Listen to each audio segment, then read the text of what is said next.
Pogledajte, draga moja braćo, čovjek danas uđe u prodavnicu. U prodavnici ima puno harama. Ima alkohol, ima svinjsko meso. Što još ima? Molim? Ima duhan, cigarete. Ima i žene. Tako? Čovjek uđe u prodavnicu i ode tamo na korner svinjskog mesa. Kaže, kako sam ja jak vjernik, ja ovo meni ništa, ja ovo fise bila ostavljam. Dođe do cigareta, do alkohola, ono što ti nije iskušenje, što ne pojeo da neko dan džabe dadne. Gadi ti se na to. Kažeš, ja lillah, u ime Allaha ostavljam. I prošeta malo tamo i vidi ljudsko meso. Gdje treba pokazati iman sada. Ovo voliš, to ostavi u ime Allaha. Kaj ja sam slab. Slab. Ostavljaš ono što ne voliš, a ono što tvoje, što voliš, to ne možeš da ostaviš.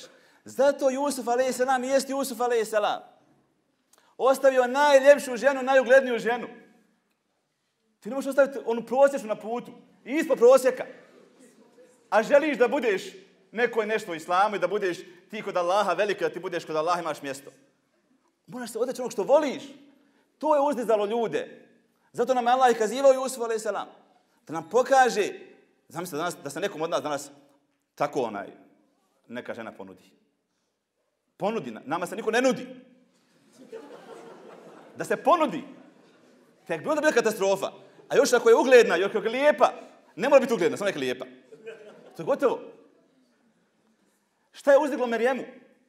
Merijem je živjela u sobici koja je 100. Metar sa 2. Robovala Allah. U tom malom, to je mihrab. Nije mihrab ono u džami, nego mihrab je ta sobica 1 sa 2. Tu je Merijem bila, u tom mihrabu. U tom mihrabu, kaže Allah, فَأَرْسَلْنَا إِلَيْهَا رُوحَنَا. I mi joj poslasmo našeg meleka Džibrila. فَتَمَثَّلَ لَهَا بَشَرًا سَوِيًّا. Pa joj se ukaza on kao najljepši čovjek. U tom maloj sobici. Ne možete joj krenuti. Kaže Merijem, قالت inni a'udhu birrahmani minka in kunta taqiyya. Kaže, ja se utječem milostivom od tebe, ako si ti bogobojazan. To je reakcija vjernice. Zato Merijem jest Merijem. Je tako reagovala. Došao je Džibril u obliku najljepšeg insana. Ne znam da on Džibril. Ali najljepši insan. Ona ga odbija odmah. Daje mu do znanja da ona je vjernica. Da ona nema šta ništa da radi.